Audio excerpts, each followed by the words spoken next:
Hi, this is Karen. I've had a couple students send me some great questions in regards to the hospital compare assignment and how to appropriately set up the spreadsheet. Now, the important thing to remember with the spreadsheet is there are no right or wrong answers as long as everything is clearly labeled and as long as you identify the information that is being added. But the way that you set things up could make a difference in how your graph is shown. So I'm going to show you a couple simple ways to set up your spreadsheet for you to consider that will make this whole project a little bit easier for you to compare. Now, we haven't really gotten into the nitty-gritty about the Excel spreadsheet because you all indicated that you had participated in the CIS 100. However, some of you did say it was a while ago, and a few even indicated that it was one of the areas where you could have spent a little bit more time. In its simplest form, Excel is a series of rows and columns. So we have letters for our column labels and numbers for our row labels. So I'm just going to pick in the middle. I usually move over a couple columns and down a couple rows when I start, just to make it easier for adding and deleting. Of course, you can start right at A1 if you want. So I'm going to start with the facilities. We clearly said in our instructions you needed to review 3 facilities. So I'm going to call Hospital A, Hospital B, and Hospital C. Then I said you need to pick up different measures. And remember, you needed to pick 5 measures. And within those 5 measures are other sub-measures for you to pick on. So if I pick up sub-measure 1, move over to the right, sub-measure 2, and for the purpose of this, I am just giving it some simple information. Sub-measure 4. Oops, there should be a 4. So simple, easy breezy. I have my rows for my facilities. I have the measures for the columns in my measures. And I'm just going to start plugging values in.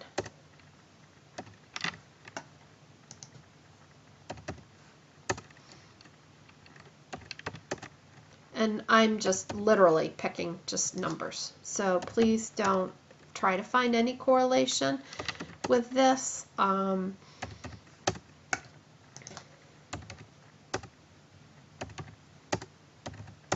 Okay, so here I have Hospital A, 98 for the submeasure 1, 99 submeasure 2. Now, it's very possible you may want to add percentages, and it may be appropriate for you to do that. I didn't, just for the purpose of this demonstration, because what I want to do now is to show you how you can turn this into a graph. Now, it is important to remember that every one of us are going to have different Excel formats. It's in the sense that some of us are going to be using Excel 2013. I actually am using the Windows and Office 365 product. But if I go and I highlight my data and I flip through my tabs in the upper left-hand corner, I will find the chart wizard, and I have it here on my insert. So I'm going to insert a chart, and I'm actually going to click on the recommended because Excel is a little intuitive to be able to tell us which type of a graph that we want. And so here it shows me a graph. I'm going to click this one because it appears as though it will give me the information I want. I have my data on my columns going along one axis and then my facilities going along the other. So you can see that Excel gives hospital A bluish color, hospital B a reddish color, and C a gray color. So for each of these submeasures, it is a little bit easier for me to see which ones do a little bit better. So hopefully it'll allow you to do a little bit better comparison. Now, what if you've determined that sub 1 and sub 2 are within the same measure? And I've had a couple students say that. So let's say what they were looking at stroke. A couple little hints on how to work with Excel. If you want to give a header above these two columns, you may want to use the merge feature, and that is on the home tab. Merge and center allows you to then click and highlight these two columns as being under the stroke. And let's assume this is heart.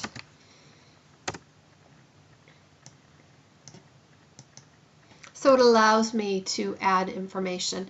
Now, when you look at the measures, you're going to find that some of them are very wordy. I have no problem if on the bottom you want to do a key that says sub measure 1 equals blah, blah, blah, blah, blah, blah, blah, and all the information. But you see how that becomes kind of lengthy? You can do a thing called a wrap text, and that is this symbol up here. It actually looks like two little cells with a arrow between them, and it wraps the text. And that will make this row not so lengthy. And what that also does is it keeps your labels simple for your Excel spreadsheet. Now, this looks kind of clumsy. I'm not sure how many of you know this little helpful trick, but you can extend the width of a column easily by moving up to the column label. If you see, I moved up to column B. It highlights the whole B label, but as I move to the right, it moves to a plus sign, and if I click and drag it with my left mouse key, I can click and drag that out. So it's a way to lengthen or widthen the form. You can also do the same thing with your rows. You want to be to the right of the column or below the row. So it's simple little things like that that will make your graph look a little bit easier if you keep all of your subtext out. If you want to repeat it, that's fine. This is a learning process, and it's one of those things that we will continue to explore throughout the year. So just a simple little guidance on how to manipulate the data for the hospital compare assignment. Thank you.